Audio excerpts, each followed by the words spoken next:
Hello, Rebels. Garrett Robinson here, author of the independent author of the Realm Keeper series, the novel Rebel Yell. I can't say upcoming anymore because it released on Friday.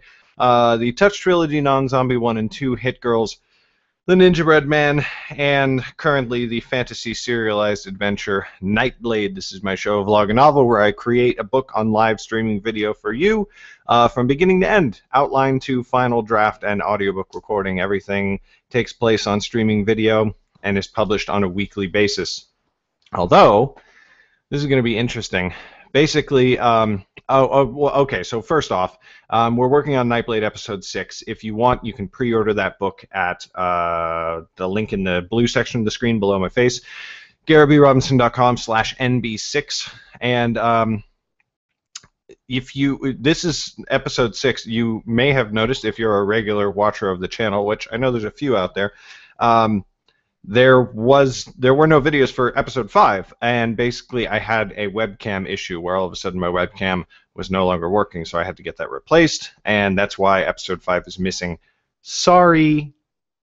But now we're back. I actually got it before my last couple of hours of work on episode 5. I got the new camera, but like I didn't want to have nothing, and then just like the last little tiny bit. So anyway, that's what happened there. But boy, did I notice a difference in terms of productivity working without working online. For some reason, this really works for me. This being on live video, knowing that this is going to YouTube, that somebody is watching it right now, and literally as I said that, my one live viewer tuned out. Whatever, it's cool. I get it. I understand. But anyway, knowing that I'm on camera and being more... Oh, God. And we've got Simon Canton chiming in. Okay, I'm just going to minimize that. Simon just made a cameo on the show. Yeah, and then, yesterday, and sorry, the day before, Friday, working out doing the last few hours of work and everything, man, it was so easy to get distracted because I didn't have this accountability factor. So anyway, I guess what I'm trying to say is thank you for watching, if you do watch, and if you are watching, and you help me be better. That sounds cheesy. We are outlining episode 6 today, so let's get into that. I'm going to have to up my view again.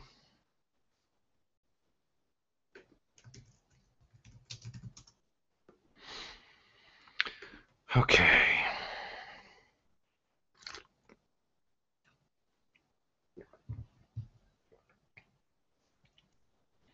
So this is the current episode 6 outline, which changed. We took some of what was earlier in there and put it in the end of episode 5.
Okay, so as it stands, we've only actually got about 3 chapters worth of material in this episode.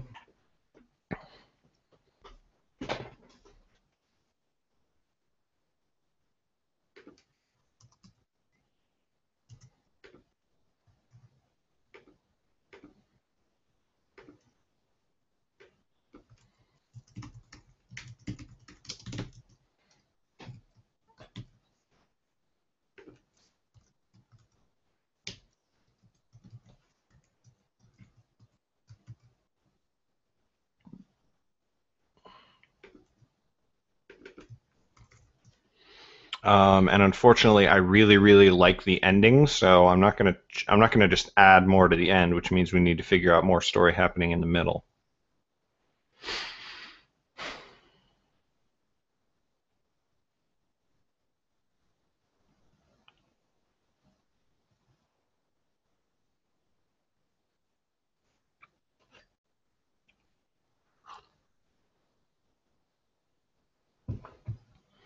By the way, if you're a regular VlogaNovel watcher, hold on to your butts because basically my current plan is I'm going to step up my rate of production and I'm going to be producing an episode every 3 days. Now, they're still only going to release weekly, but what that means is that I'm going to build up a huge body of work that people can pre order.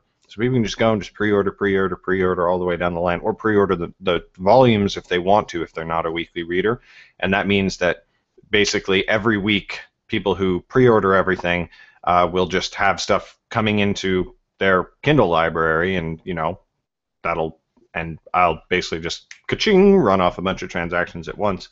Um, Although it's worth noting that if you are a weekly reader and you like reading weekly, you can become a subscriber to the series, which actually saves you money. I earn more, and you get the episodes a little bit ahead of everybody else. So something to think about. You can become a subscriber. It's $3 a month basically, and that's on my website. So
Rift chimed in, said, "First time I've caught you live. How's it going?" It's going good. It's going. I got my first good night's sleep last night in a long time, so that's always fun.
I just had a terrible thought.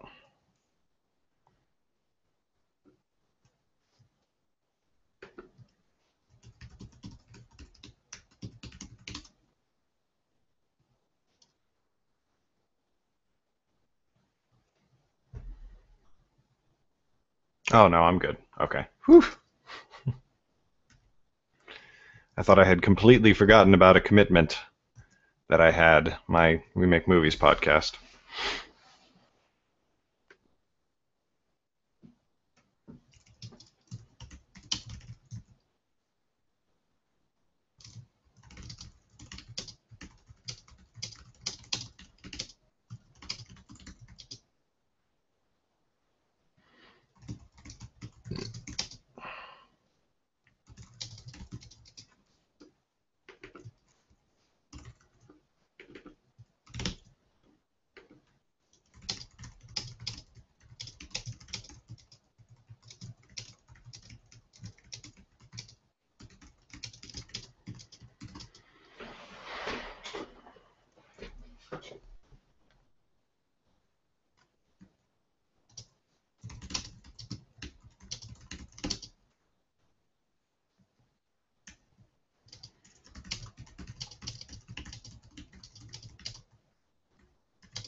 Okay, so there's our outline for episode 6.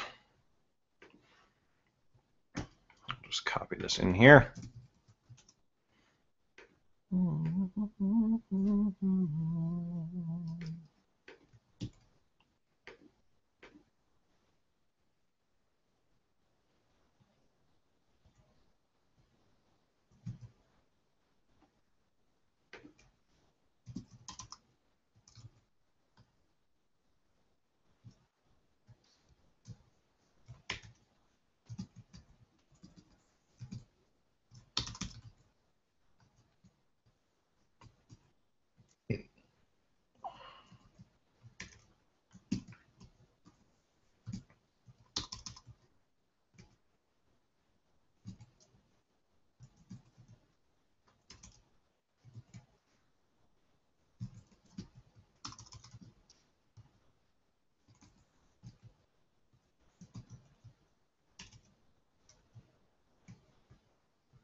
Do do do do do do do do do.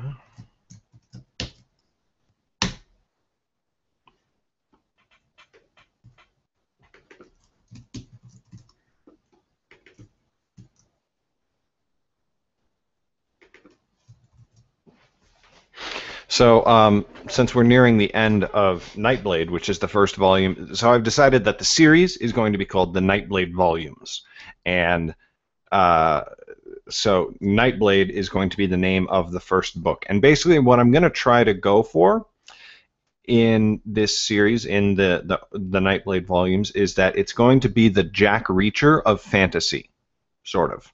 Not in terms of story, but in terms of the release model. In other words, every book will be sequential, but they will, to some degree, be standalone books. In other words, the next book is going to be called Mystic. So the first book is Nightblade. The second book is called Mystic. The third book will probably be called, I don't know, I've got a bunch of different titles and everything like that. But the next book is going to very, very heavily involve Jor-Del, the Mystic. So that's why it's going to be Mystic. And then there will be another volume where she saves a town from a vampire and blah blah blah blah blah. All this kind of stuff. So individual volumes and whatnot. So as I'm nearing the end of Nightblade, the first volume, I'm thinking a lot about volume 2 and whatnot. Now, the only thing about volume 2, Riff chimed in again, said, "Something got you stumped, huh?" I know that face. No, I just unblocked my flow, if you know what I mean. X-Lax, I'm pooping. No, so anyway, the thing about Volume 2, the big thing about Volume 2, which I'm going to start, if I remain on schedule, I'm going to be starting production on Book 2 in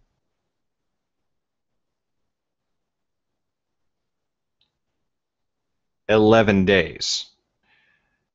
The biggest thing for me on Book 2, for a cover, I have no idea what I'm going to do. Not a clue. I'm going to see if I can hire somebody, if I have enough money to do that, and if they can work on a tight enough timetable. But and I know a couple of really good cover artists who can do it, but the problem is that because they're really good, they're usually quite booked up. So, so that's currently the big elephant in the room. He's sitting right behind me, but I don't like to talk about it. I don't mind talking about it. So yeah, that's an interesting thing.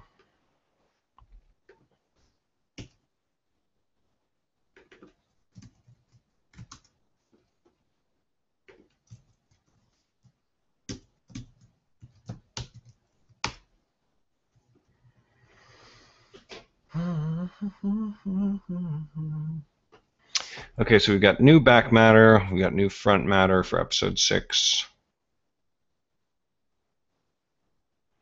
We got the outline. Outline is plugged into the chapters. Guys, oh my gosh, I started working on formatting the interior of the print book, just because I wanted to get a rough count on how many words it was going to be and yada, yada, yada. And formatting-wise, I think it's just going to be really, really pretty. Like, this is how the chapters are going to start, and they're all just going to be, you know, just 1, 2, 3, etc. You know, I've got these cool little dealy bobs on the bottom where there's the page number, but then there's also those little graphics. And just because of the way InDesign works, I don't know how it looks on your screen, but the little graphics might look a little blocky or choppy or whatever. They're going to look flawless in the final version of the book. Yeah, I'm quite excited about this, actually. These might be the prettiest print books that I've ever produced. Certainly the prettiest print books of my own that I've ever produced. And I'm doing something, again, basically stolen from the Twilight books, where the trim sizes are going to be the same. So in other words, the paperback is going to be 5.5 inches by 8.5 inches, and the hardcover is going to be the exact same. Now, the hardcover will be physically a tiny bit bigger because the cover goes around the edges of the paper. But if you look at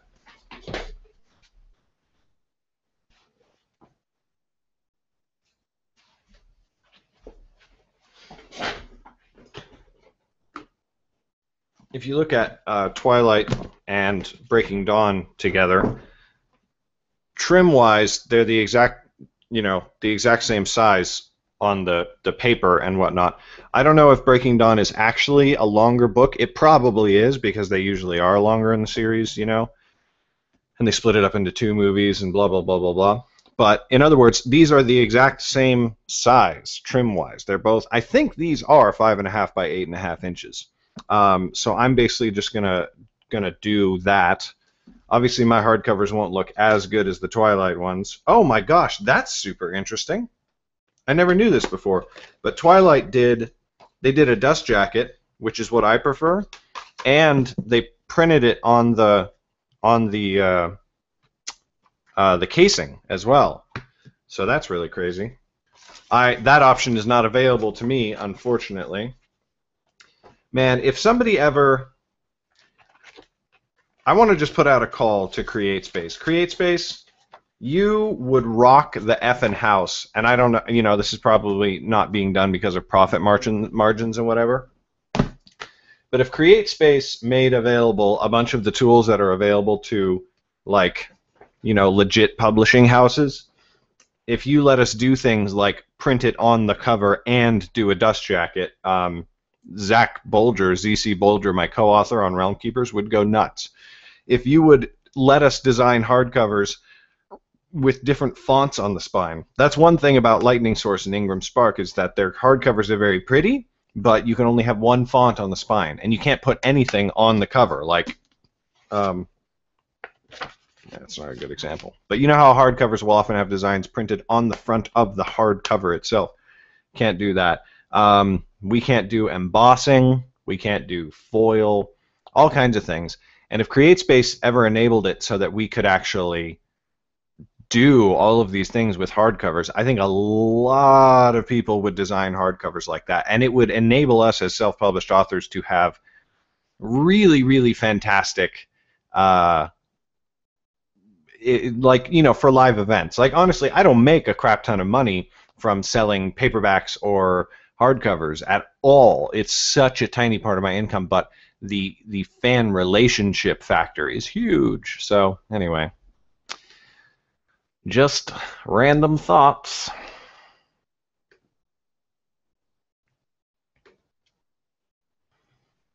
Okay, so we've got about 15 minutes left. Let's look at, what did I want to talk about? Great families. I felt really bad because I did a lot of research stuff while I was working on episode 5, and it I wasn't able to share that with you guys because my camera was down.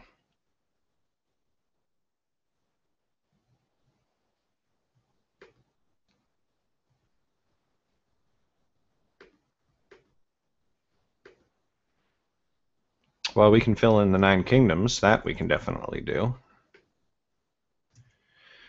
So we've got Idris, Dorsey, Calentin,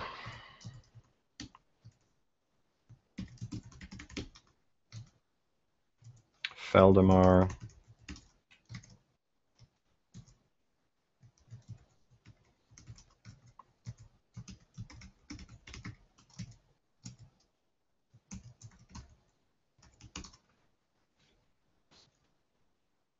There we go. That's all of them.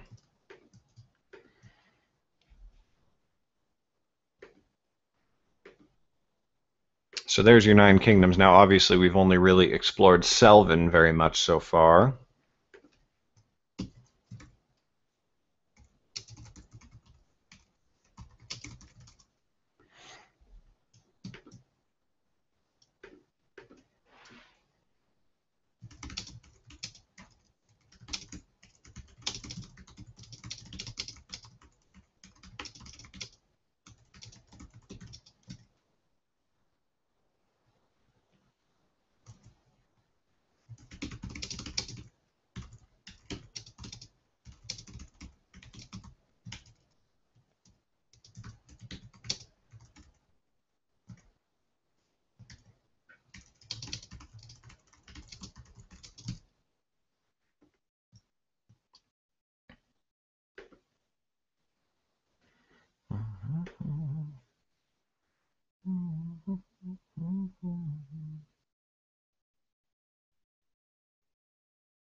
So just adding in some of the locations that we've had from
Okay, so this is interesting. I'm going to try and go through the. I've only got 10 minutes left, so I'm obviously not going to finish all of them. But I'm going to go through all the nine kingdoms and write a one-sentence summary of them, something that expresses a lot of their personality in one foot. So Selvin is heavily political, high society, lots of intrigue, like Athens from ancient Greece. So that's just a little plug that gets me sort of thinking in the right mindset. Dorsey.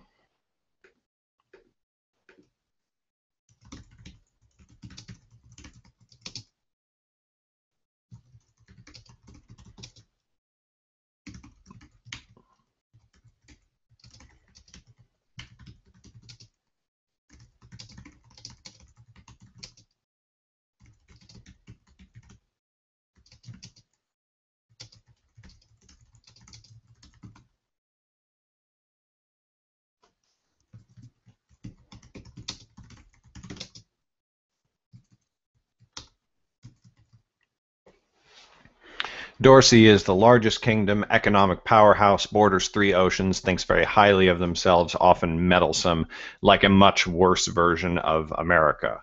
Or depending on who you are and what way you lean politically, America. I can't wait to start meeting some Dorsey, some citizens from Dorsey, because they're they've got ego issues. Idris. Hmm.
All right, so Idris is the southernmost kingdom that borders, well, it runs into basically what would be in our world the Arctic.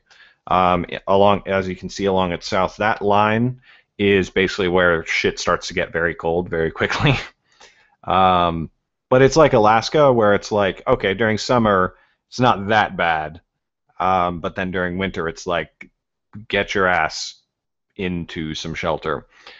Um, so they're very serious and da da da da da, and they're more worried about themselves and everything. Like their king's primary concern isn't like accumulating more political power. It's making sure that nothing happens to their food supplies so that his people survive winter.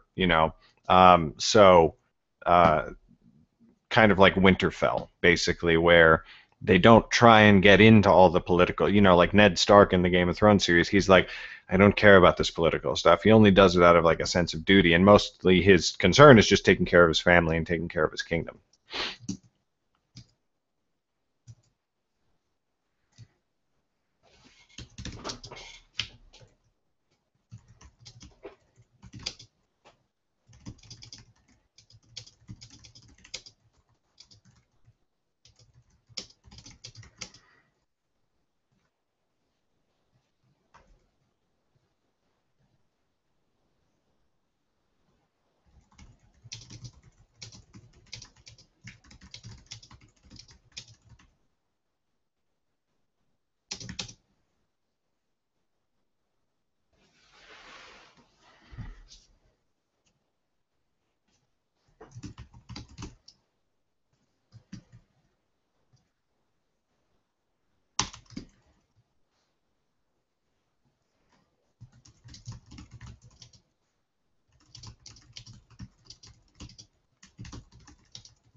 All right, Calenton is the most northwesterly kingdom, uh, and it's relatively small. It's kind of out of the way, and people in Selvin and Dorsey often refer to Wellmount and Calenton and Hedgemond as like the far kingdoms.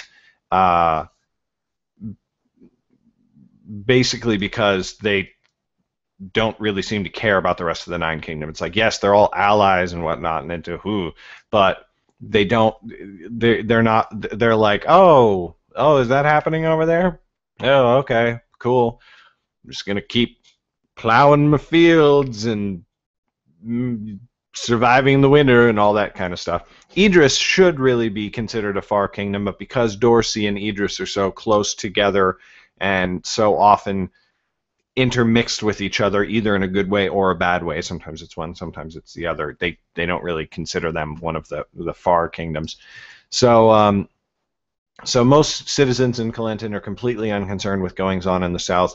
It's the most progressive kingdom in many ways, but also one of the least powerful. So like that progressiveness doesn't go anywhere. You know what I mean? It's like America was at one time progressive compared to a lot of the world, not all of it, but it was at one time like one of the more progressive countries, and it was so powerful and so expansive that it pushed Americanism into a lot of the world, to the detriment of a lot of the world.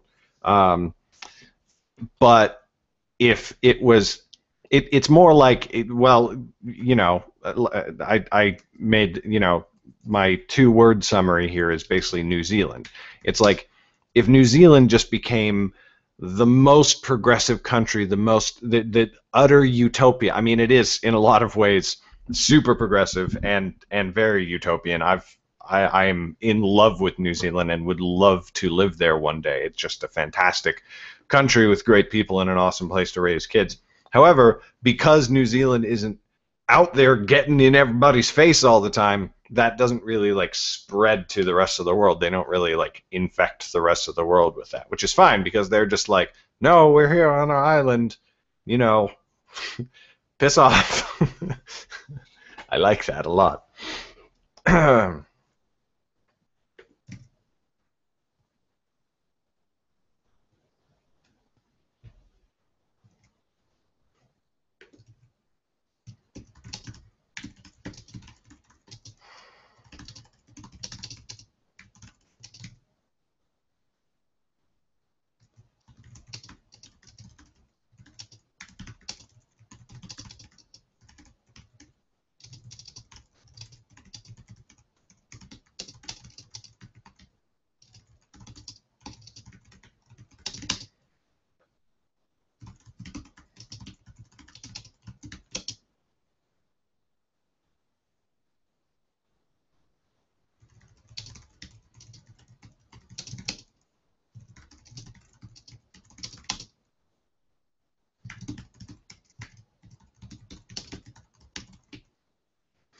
So, Feldamar, which is that big swath of kingdom in the north, is the most diverse country, both in terms of geography and population.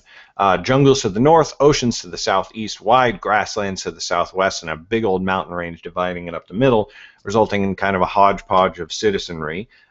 Difficult to unify and always internally squabbling, much like South America during the revolution of Simon Bolivar.